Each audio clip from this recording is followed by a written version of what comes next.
Are you familiar with the Quick Access Toolbar that you can find in the Microsoft suite of tools? It is one of my favorite productivity increasing tools that I use. It reduces the number of clicks I need to take to accomplish an objective. Hi, I'm Ann Michael Henry, Workplace Productivity Strategist, and I want to share with you how you can use and customize the Quick Access Toolbar. We'll start with the example in Word. The Quick Access Toolbar is in the upper left-hand side of all of the Microsoft products, right? Initially, you can see it's the Save, Quick Print, Save As, and so on.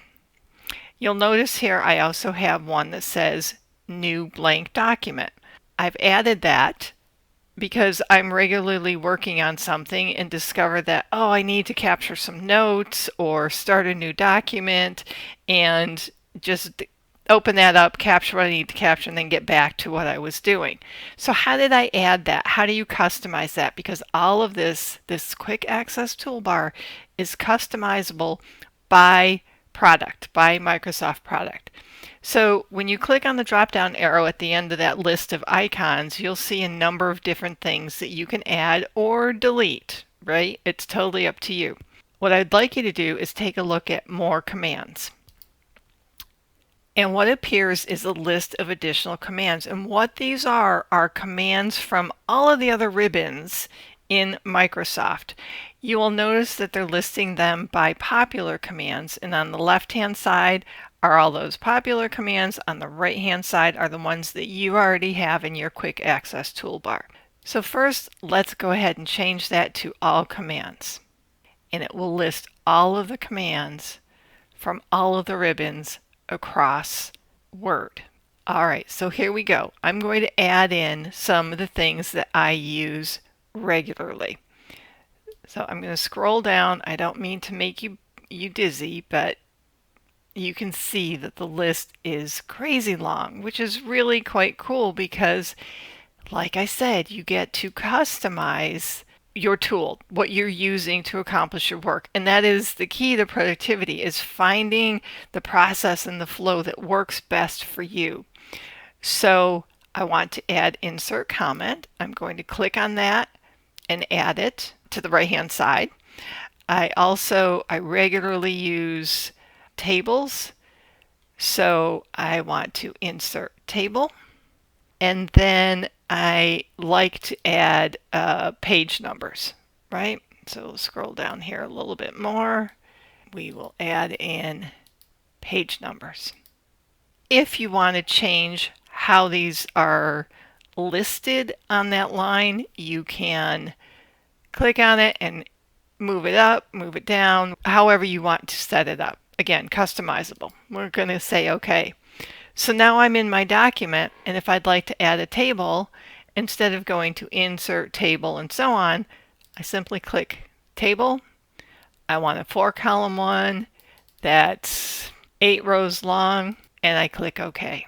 Now, if I want to insert a comment, I click on Insert Comment, and I can do that. All right.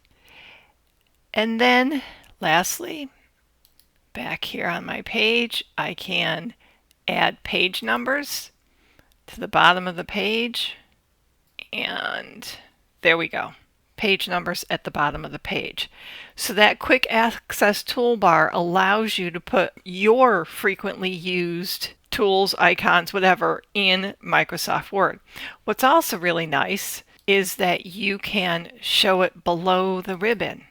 And what I really like about that is it's a little bit more colorful and it doesn't get lost in that blue background. So now let's go take a look at how it works in Excel. And I've created a little spreadsheet here. And again, you've got your save as, and so on. You've got the drop down so you can customize it. And one of the things that I regularly do, I'm going to go to More Commands.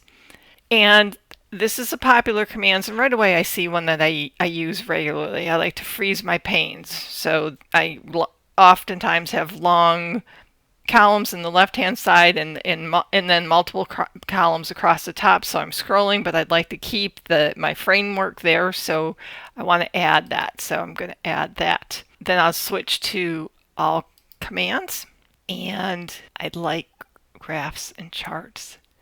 So I'm going to insert a statistics, add that. And then I also love pivot tables. So I'm going to scroll down and add pivot table. Oops, there we go.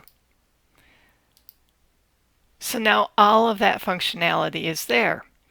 So I can highlight my data, and if I want to insert a chart, I can do that. I'd like to do columns, insert, OK, and I'm done. I don't have to go to a different ribbon. I can do it all right from there. I can insert a pivot table the same way. I can freeze my panes. Again, you can customize it with any functionality that you regularly use. And if you want to, you can show it below the ribbon. Again, it's a little bit more colorful. It doesn't get lost up at the top. Your preference. You also have access to this in Outlook. You can do a new task. You can add a contact to an address book, print. You can have your email read out loud to you. Maybe you're taking a lunch break, want to get caught up on your emails, but both hands are full eating your sandwich. You can listen to it. You can do a new meeting. You can have specific actions and insert a signature line that may be different than your usual one. So same thing, go ahead and click on that drop down, more commands, and select the ones that you would like to add that make sense to you. Click OK and you're good to go. If you want, move it down below the ribbon, a little bit more colorful, maybe a little bit more visible, and you're all set. So go ahead and play with your quick access toolbar in each one of the Microsoft products and customize it to meet your needs, right? To work the way that you use that tool. I'd love to hear your thoughts about it and what you think about this productivity pointer. If you like it, give me a thumbs up. Subscribe to the channel so that you can get more tips like this. And if not, I wish you a great day. Thanks again.